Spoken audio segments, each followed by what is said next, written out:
오늘 지금 이 시간은 내 기업 이스라엘이라는 제목으로 하나님의 말씀을 전하겠습니다. 오늘 성경을 원래 3장 전체를 읽어야 하지만 저희가 시간 관계상 1절부터 12절까지만 읽었습니다.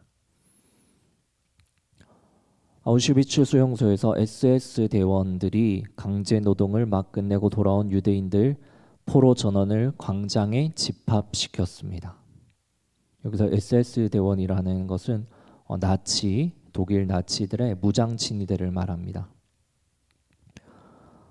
유대인 포로 전원을 집합시켰는데 그 목적은 규율을 어긴 세 남자를 공개 처형하기 위해서입니다.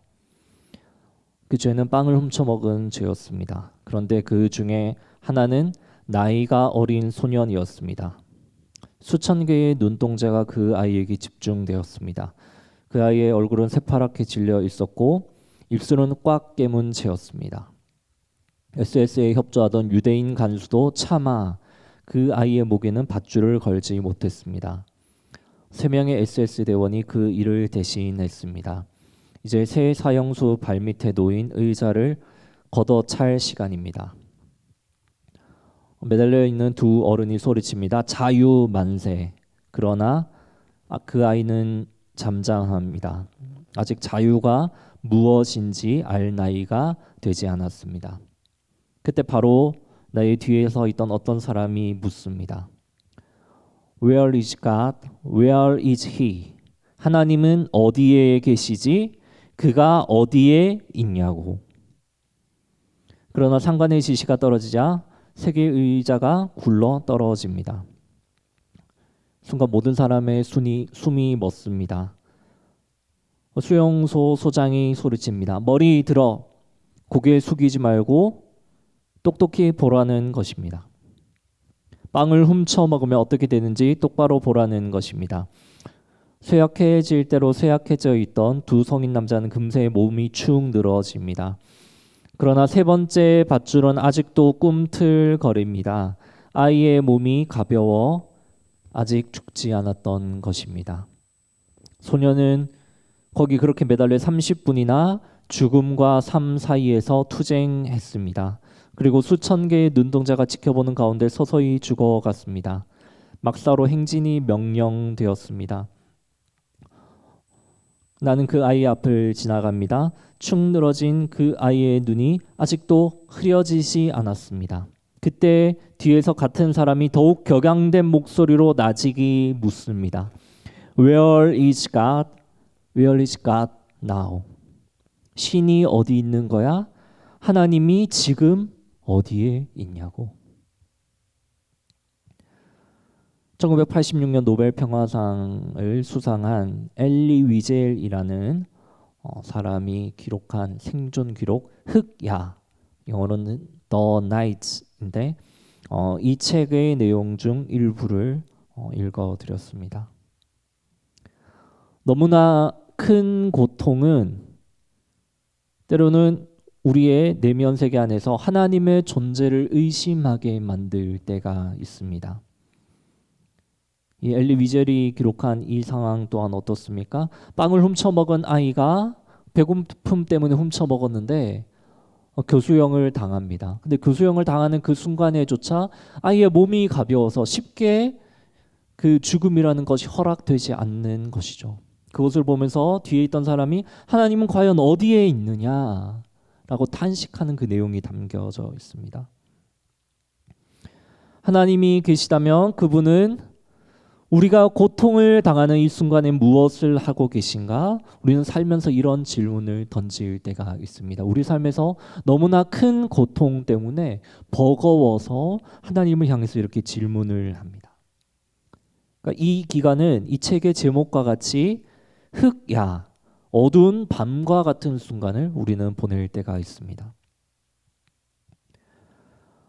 이런 순간에 그레고리 보이드라는 작가가 그에 이어서 하나님 탓인가라는 책에서 이야기를 하는데, 우리가 흔히 성경에서 이야기하는 뻔한 대답은, 고통의 원인을 찾는 뻔한 대답은 위로가 되지 않는다고 합니다.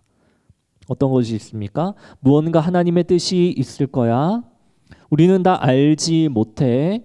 그냥 우리는 믿고 기도해야 돼. 고난은 널 더욱 성장시킬 거야라는 이 말은 너무나 뻔한 대답이어서 고통에 묶여 있는 사람에게는 실질적으로 위로가 되지 않는다고 하는 것입니다.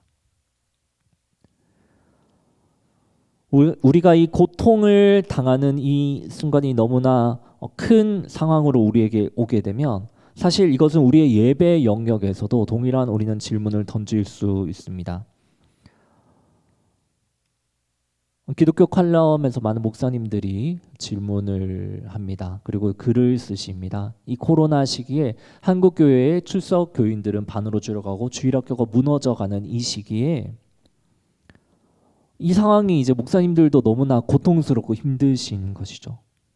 그래서 이렇게 우리 마음 가운데 질문하고 싶은 마음이 올라올지도 모르겠습니다. 예배 영역에서 하나님은 교회를 주관하시고 예배를 받기를 원한다고 하시는데 코로나로 교회가 무너지는 이 상황에서 정부 정책으로 인해서 예배는 제한되고 교회는 핍박을 받고 이런 상황에서 하나님은 어디 계십니까? 하나님은 지금 무엇을 하고 계십니까?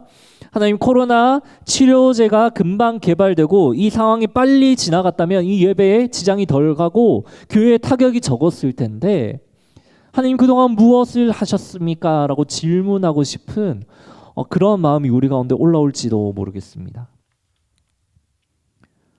저는 이 오늘 고통의 문제를 요엘 3장과 관련시켜서 함께 여러분들과 나누고자 합니다. 왜 그렇습니까?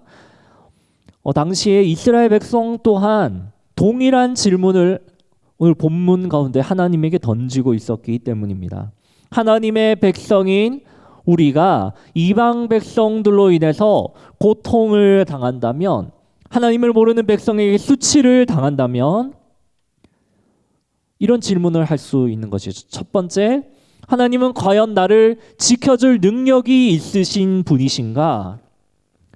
그럴 능력이 있다면 두 번째 질문, 그렇다면 하나님은 지금 과연 어디 계시는가? 어디서 무엇을 하고 계시는가? 이것이 당시 이스라엘이 품었던 질문들입니다. 오늘은 이런 질문을 오늘 본문과 함께 살펴보면서 은혜를 여러분들과 나누기 원합니다. 먼저 이 질문들을 살펴보기 이전에 우리는 이 본문에서 말하는 여호사밧 골짜기에서 일어나게 될 전쟁에 관해서 먼저 살펴보아야 합니다. 오늘 요엘 3장 2절을 보시면 내가 만국을 모아들이고 여호사밧 골짜기에 내려가서 내 백성 곧 내 기업인 이스라엘을 위하여 거기서 그들을 심문하리니 라고 되어 있습니다.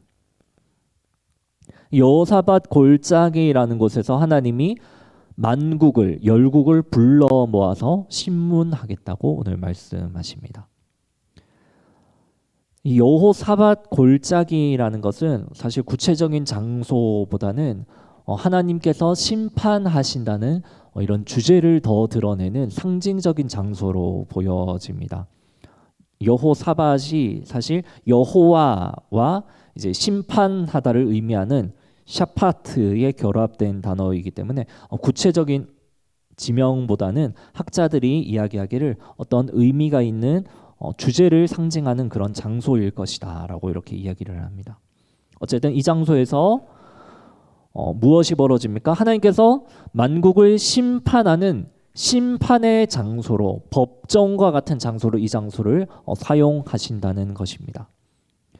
그런데 9절을 보면 이 여호사밧 골짜기는 사실은 심문을 하는 법정이나 취조실 이런 곳뿐만 아니라 사실은 큰 전쟁이 벌어지는 전장이기도 합니다. 오늘 본문은 그래서 말을 합니다. 칼을 준비하고 용사들을 모으라고 말을 합니다. 누구와 누구의 전쟁입니까?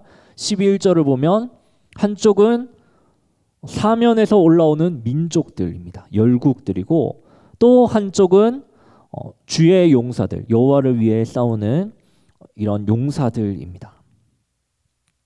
이 사면에서 올라온 민족들의 특징이 무엇이냐면 나는 강하다고 하면서 자신들의 용사를 격려하고 하나님의 군대와 대적하며 전쟁을 합니다. 하나님께서는 13절을 보시면 이들의 악이 크기 때문에 이제는 이 열국을 심판하겠다고 하시면서 자신의 용사들을 불러 모아 이 열국의 죄악을 심판하십니다. 4절을 보시면 이 열국의 대표로 두로와 시돈과 블레셋이 나오는데 이들의 특징은 무엇이냐면 하나님에 대해서 보복하려고 합니다. 하나님을 향한 교만한 마음이 극에 달하면 내가 사람에게 보복하듯이 나는 하나님에게도 맞설 수 있다고 이들은 생각했던 것 같습니다.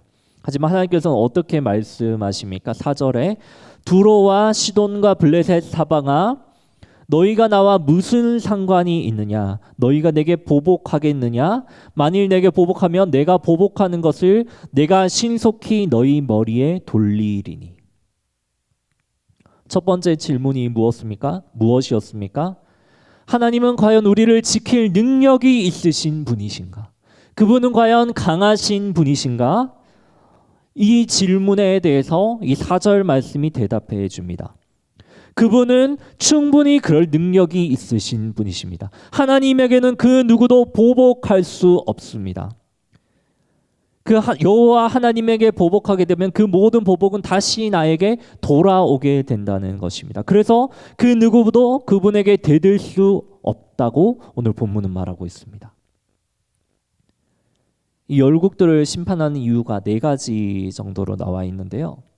2절을 보시면 이스라엘을 나라들 가운데 흩어버렸고 나의 땅을 나누었다라고 말을 합니다.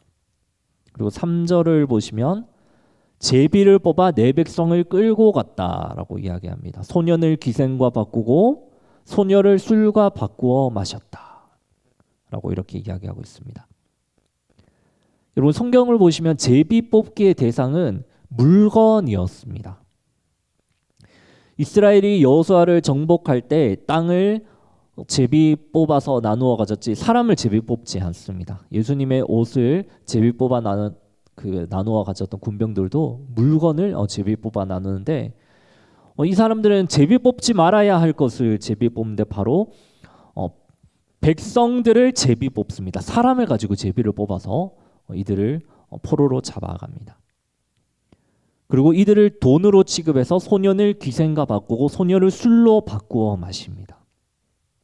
이것이 이들의 죄악입니다. 그리고 세 번째는 5절에 그 이들의 죄악이 나와 있는데 바로 너희가 내 은과 금을 빼앗고 나의 진귀한 보물을 너희의 신전으로 가져갔기 때문입니다. 마지막으로 19절을 보시면 한마디로 이들의 죄악을 요약하고 있는데 유다 자손에게 포악을 행했기 때문입니다. 여러분 굉장히 많은 표현들이 반복이 되었지만 다 같은 내용입니다. 뭡니까? 열국 너희는 나의 백성을 너무 못살게 굴었다. 이것이 결론입니다. 어떤 신학자의 표현으로는 내 백성을 약탈하는 것은 나 여호와를 약탈하는 것이다 라고까지 이야기를 하고 있습니다.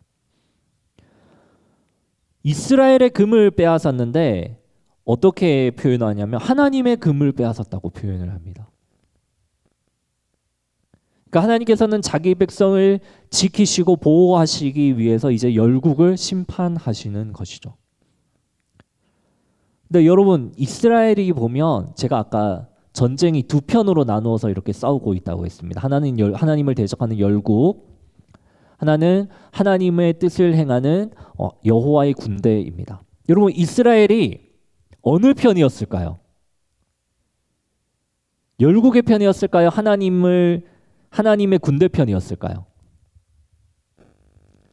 우리가 이 성경을 자세히 보지 않고 생각하면 우리는 이스라엘은 당연히 하나님이 지키시니까 이 여호와의 군대 편이 아닐까라고 생각을 합니다. 물론 3장에서는 맞습니다.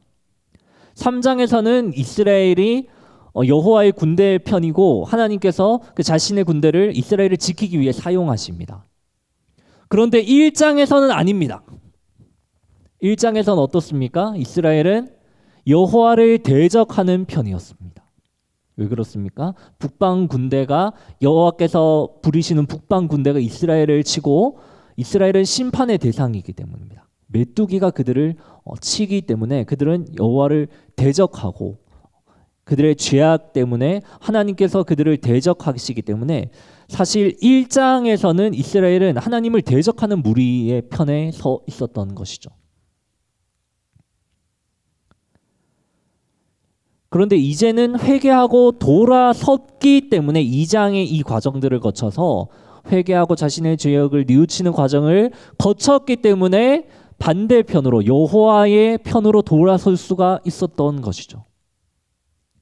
그 첫 번째 질문이 하나님은 아무런 힘이 없는 하나님인가 였는데 사실은 아닙니다. 힘이 없는 하나님이 아니라 현재 우리가 이 당하는 이 고난은 무엇입니까? 하나님의 즉각적인 심판이 우리에게 임하지 않는 이유는 하나님이 그것을 미래로 연기하셨을 뿐이라는 겁니다. 다른 민족과 이스라엘의 차이점을 보면 알 수 있습니다. 다른 민족은 끝까지 회개하지 않았습니다. 처음에도 하나님을 대적하는 편이었고 나중에도 하나님을 대적하는 편입니다. 근데 이스라엘은 뭡니까? 처음에는 하나님을 대적해서 메뚜기 심판도 당하고 북방군대 이런 이제 참혹한 일들을 당하고 하나님 우리가 잘못했습니다 하면서 하나님께 돌아온 것이 그것이 차이점입니다. 그러니까 왜 하나님은 악을 즉각적으로 심판하지 않으십니까? 왜 우리 삶의 이 고통이 유지되도록 지금 놔두십니까? 만약 즉각적인 심판을 행하신다면 자기에게로 다시 돌아올 그 백성들이 아직 남아있기 때문에 그들이 돌아오시기까지 기다리는 것입니다. 그래서 오늘 본문은 무엇이라고 표현을 합니까? 요엘서 3장 13절을 보시면 그들의 악이 크민이라 라고 이야기를 합니다. 이제 악이 가득 찼기 때문에 너무나 크기 때문에 내가 이들을 심판할 것이다 라고 하나님께서는 심판의 때를 악이 가득 차기까지로 이렇게 예정하고 계십니다. 그러니까 그 안에 돌아오면 되는 것이죠. 이스라엘의 이 회개가 중요합니다. 요엘서 3장 4절을 보시면 열국들을 향해서 하나님께서 이렇게 말씀하십니다. 너희 왜 내 백성들 건드리냐? 너희는 나와 무슨 상관이 있느냐? 이러면서 나를 대적하지 마라 라는 의미로 무슨 상관이 있느냐? 이렇게 이제 말을 합니다. 두로와 시돈과 블레셋 사방아 너희가 나와 무슨 상관이 있느냐? 그런데 이 표현이 굉장히 비슷한 표현이 어디 등장하냐면 호세아에 등장합니다. 제가 그래서 계속해서 소선지서 전체가 사실은 이게 하나의 큰 주제를 형성하고 있다고 말씀드리는데요. 호세아 14장 8절을 보시면 이 표현이 동일하게 나와 있습니다. 에브라임의 말이 내가 다시 우상과 무슨 상관이 있으리요? 내가 우상과 무슨 상관이 있으리요? 그러니까 이런 뉘앙스입니다. 이스라엘이 하나님 앞에서 자신의 죄악을 뉘우치면서 하나님 나는 우상과 아무 상관이 없습니다. 우상과 내가 무슨 상관이 있습니까? 이러고 하나님 앞에 돌아오면 하나님은 어떻게 하십니까? 그 말을 그대로 사용하십니다. 이스라엘을 지키시면서 보호하시면서 이스라엘을 대적하는 열국에게 너희 블레셋은 나와 무슨 상관이 있느냐? 내 백성을 내가 지키겠다는데 너희는 아무 상관이 없으니까 빨리 가라는 거죠. 자, 그렇다면 이제 두 번째 질문입니다. 하나님께서 악이 차기까지 자기 백성이 돌아오기까지 기다리신다면 그렇다면 우리가 고통당하는 이 시기에 하나님은 과연 어디에 계실까요? 하나님은 어디에 계실까요? 요엘서의 기록 연대를 먼저 간단히 이야기 드리고 싶습니다.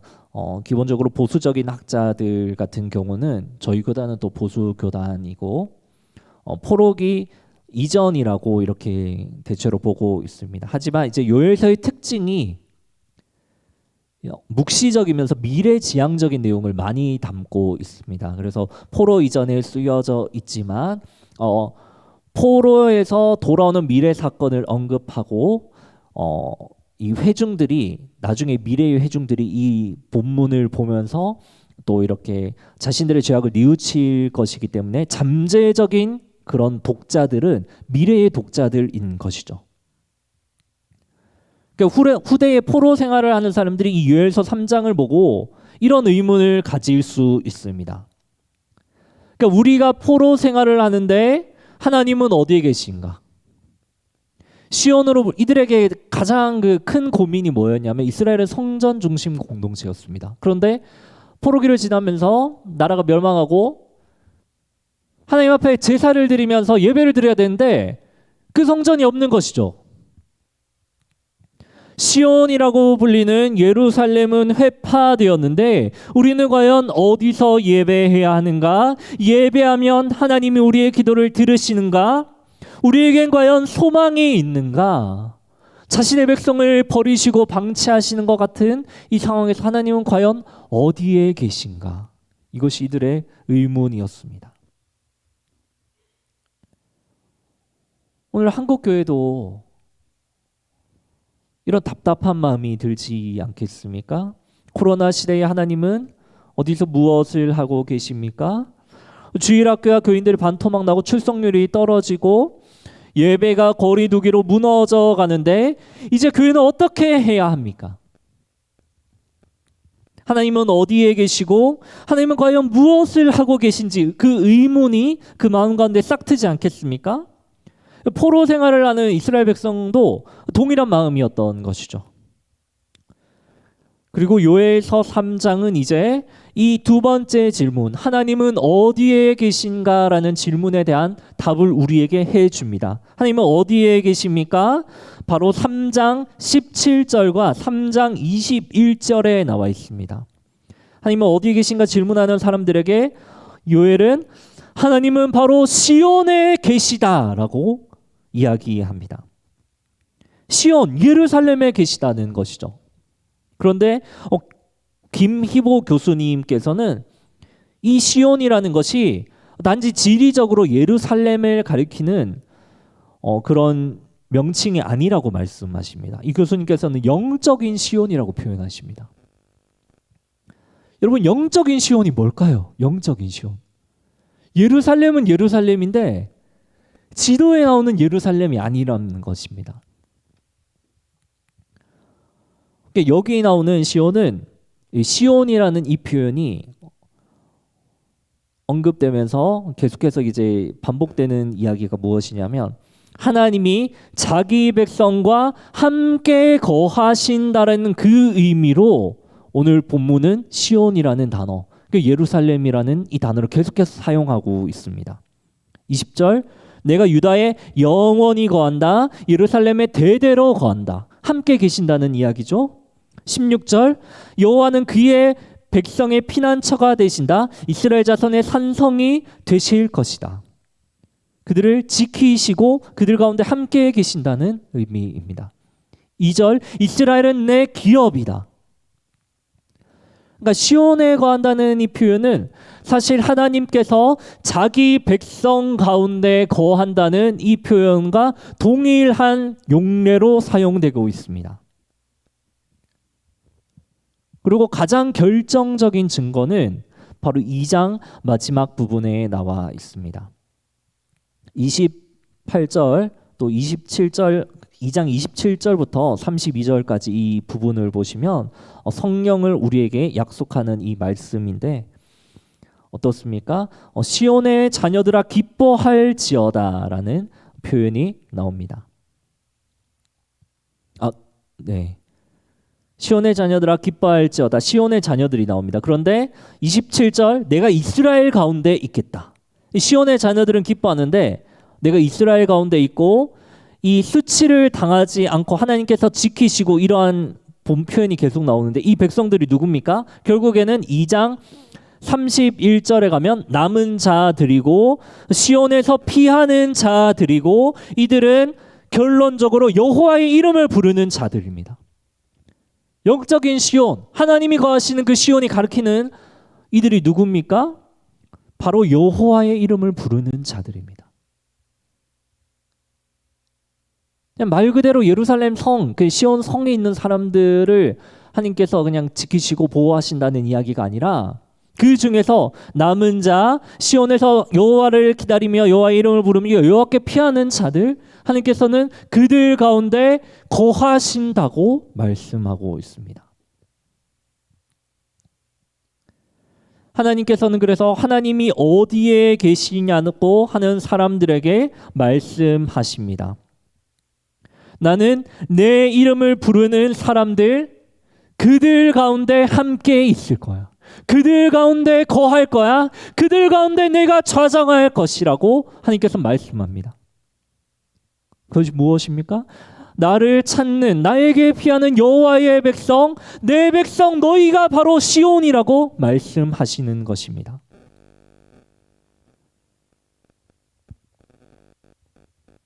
여러분, 여호와 하나님 다 사랑하시죠? 그 하나님을 바라고 계시죠?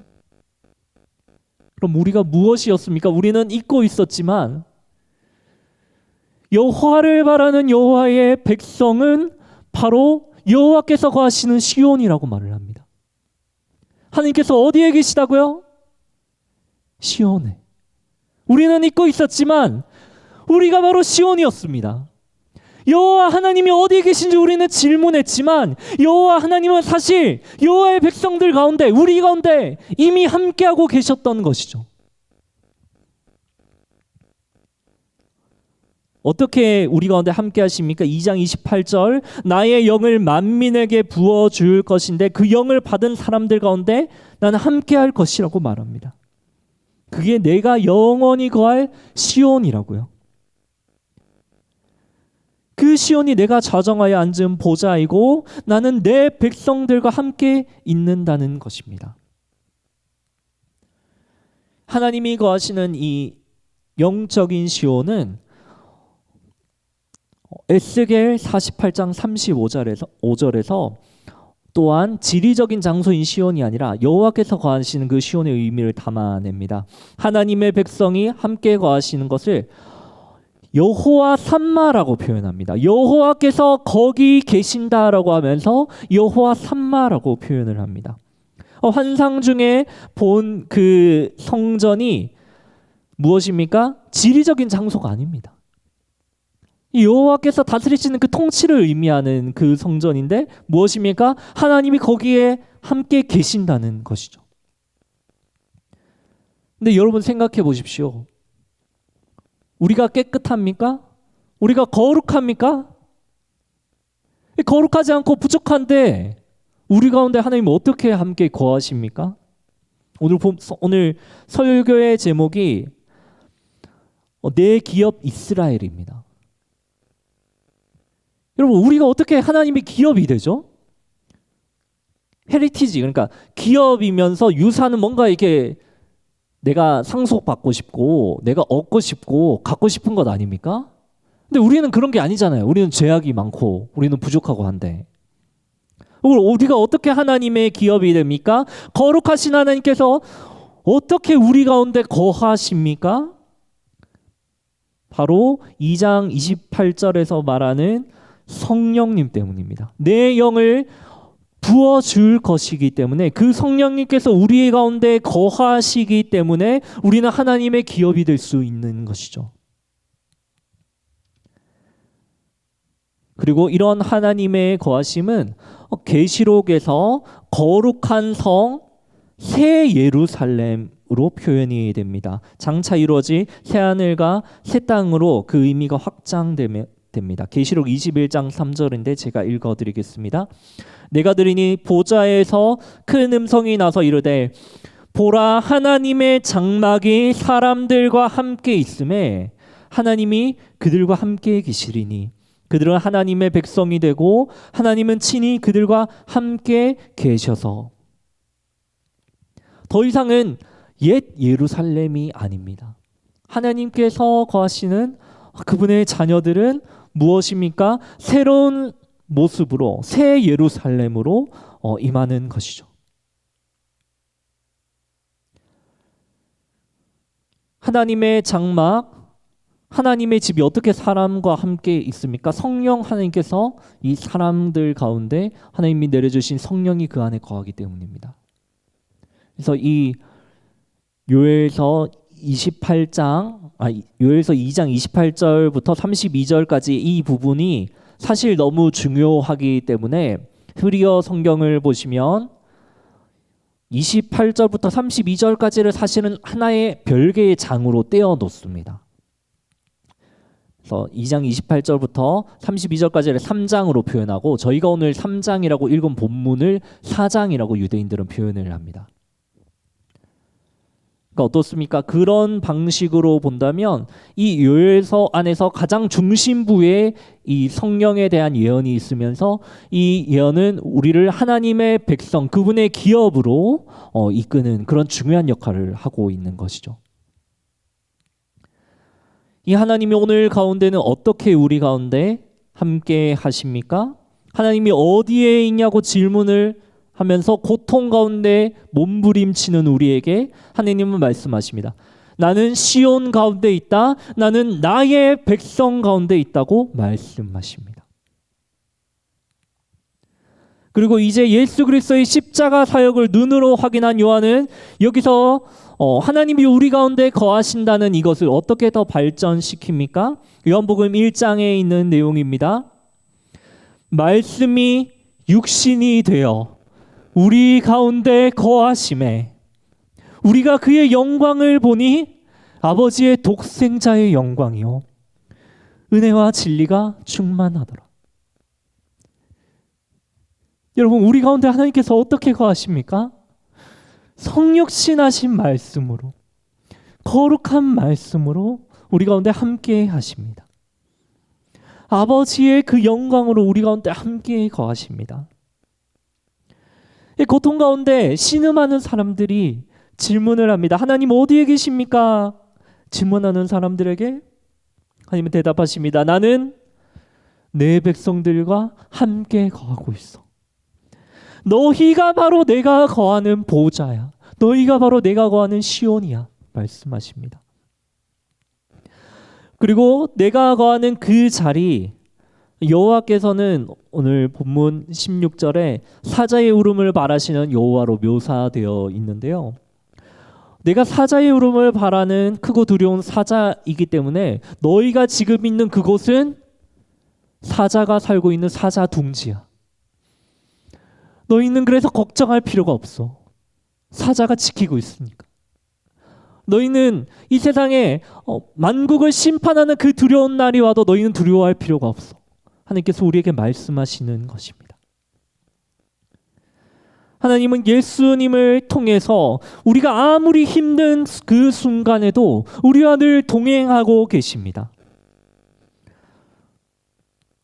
제가 서론에 말씀드렸던 이 그레고리 보이드라는 사람, 하나님 탓인가라는 이 책을 적으면서 너무나 피상적인 위로는 고통을 당하는 사람들에게 전혀 위로가 된다고 하지 못했던 이 작가 있지 않습니까? 이 작가가 뻔한 대답이 위로가 안 된다면 대안을 줘야 하지 않습니까? 그래서 이 작가가 목사님이신데 이 목사님 또한 그 뻔한 위로 대신 진정한 위로가 되어줄 수 있는 그 답을 바로 예수 그리스도에게서 찾습니다. 이 목사님의 책을 일부 인용해서 읽어드리겠습니다. 우리가 알 수 없는 사물의 넓은 바다 한복판에서 우리는 하나님이 반역한 죄인들을 위해 십자가 위에서 버림받은 채 죽으신 예수 그리스도를 닮았다는 것을 알 수 있다. 우리는 세계 역사에 있는 모든 사건들의 배후에 있는 복잡한 요인을 꿰뚫어 볼 수는 없지만 우리를 향한 하나님의 태도와 목적은 분명히 알 수 있다. 뭔가 분명히 우리가 모든 고난의 원인을 정확히는 알 수 없지만 그 고난이 예수 그리스도를 닮았기 때문에 그 하나님의 분명한 태도와 목적, 방향성은 마치 예수 그리스도처럼 그분의 구원을 완성하셨던 것처럼 우리를 구해 주시고 우리에게 도움이 되는 방향으로 일해 주실 것이라는 말입니다. 이 목사님은 그래서 어떤 것을 이야기합니까? 피상적인 위로를 이 목사님은 이제 청사진적인 세계관이라고 이렇게 말을 붙입니다. 하나님의 뜻이 있을 거야. 너는 그 하나님의 그 놀라운 청사진을 봐야 해라는 이런 피상적인 위로 대신에 전투하시는 하나님을 말합니다. 이제 전투적인 세계관을 제시한다고 하는데요. 요엘서도 어떻습니까? 요엘서에 나오는 하나님은 전투하시는 하나님이십니다. 하나님은 자신의 뜻을 저항하는 세력들과 지금도 전투를 벌이고 계시고 이 세상의 모든 악의 근원을 뿌리 뽑기 위해 예수 그리스도의 십자가의 사역을 완성하셨다는 것입니다. 그리고 지금은 알 수 없지만 지금도 하나님과 예수님은 그렇게 전투적으로 일하고 계시다는 것이죠.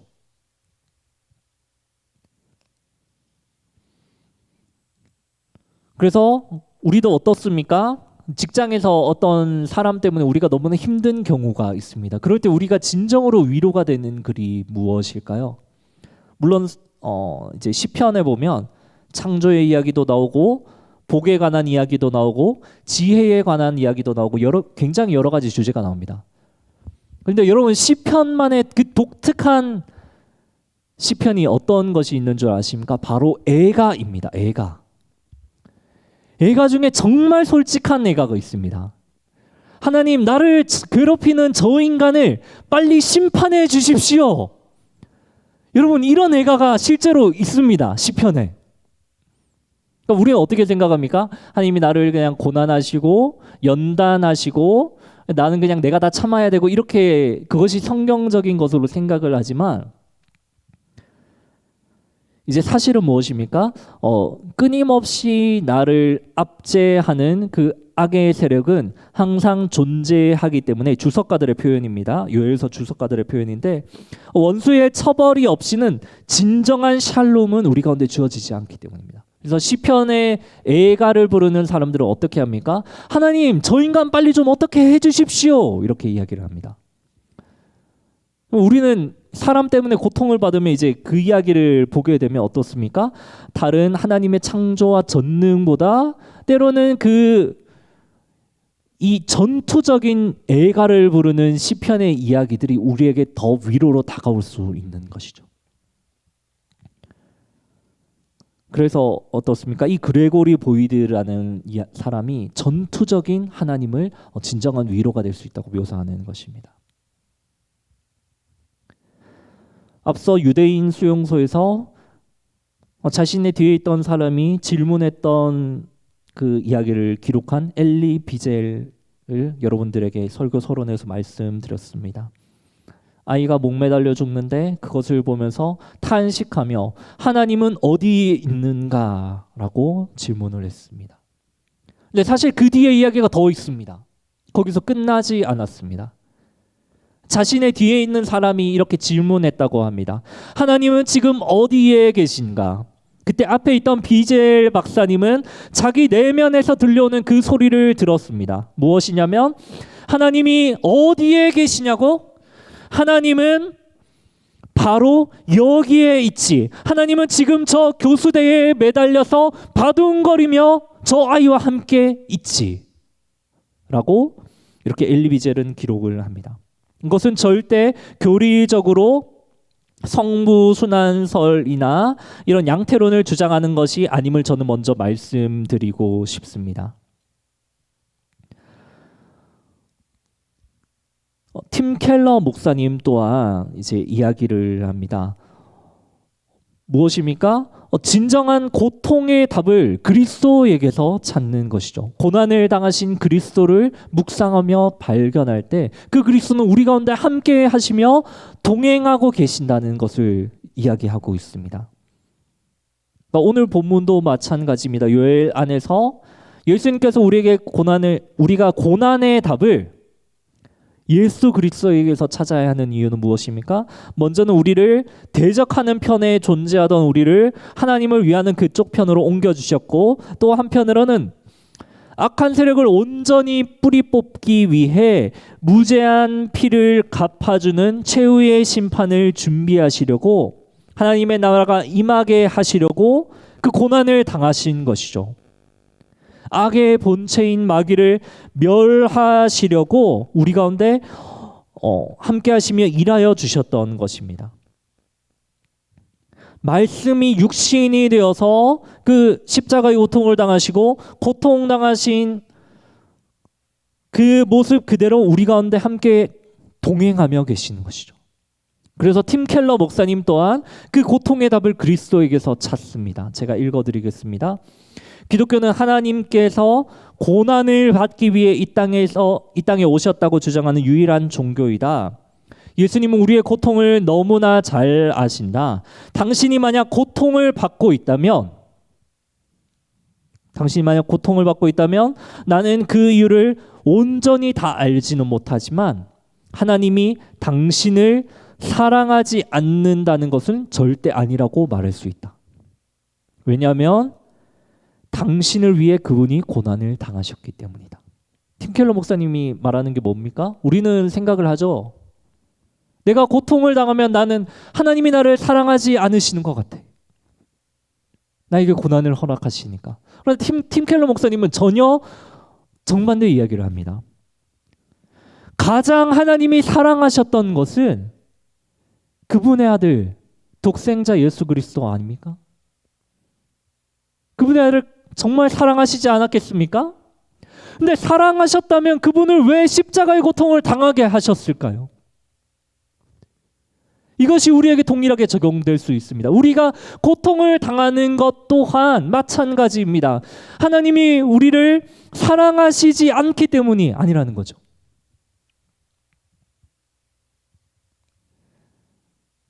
우리의 심각한 고난 속에서 하나님은 아무 능력이 없는 것이 아닙니다. 하나님은 다른 곳에 계신 것도 아닙니다.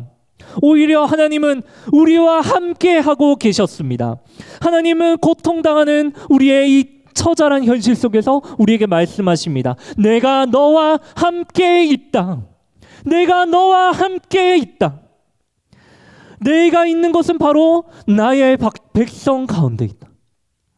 너희는 나의 기업이고 성령으로 내가 거하는 처소가 바로 너희다 라고 하나님 우리에게 말씀하십니다. 이것은 우리 예배에 있어서도 마찬가지입니다. 하나님, 이 코로나 시기에 한국교회 가운데 무엇을 하고 계신가요? 물론 질문할 수 있습니다. 요엘서 3장의 핵심을 신학자들이 말을 하기를 나의 성전, 나의 백성, 나의 땅이라고 이야기를 합니다. 요약하면 무엇입니까? 요엘서 3장의 주제는 나의 땅에 있는 나의 백성이 나의 성전을 향해 예배드리는 것이라고 요약할 수 있습니다.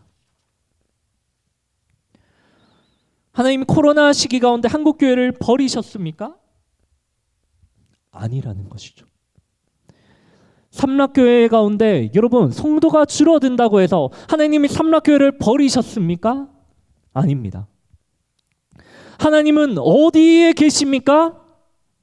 여호와를 끝까지 의지하는 그 백성들을 그분의 처소로 삼으시고 그들과 함께 하십니다. 그들 가운데 거하십니다. 여러분, 하나님이 우리 가운데 함께하고 계십니다. 이것이 바로 우리가 어떠한 고난 앞에서도 좌절하지 않을 수 있는 이유입니다.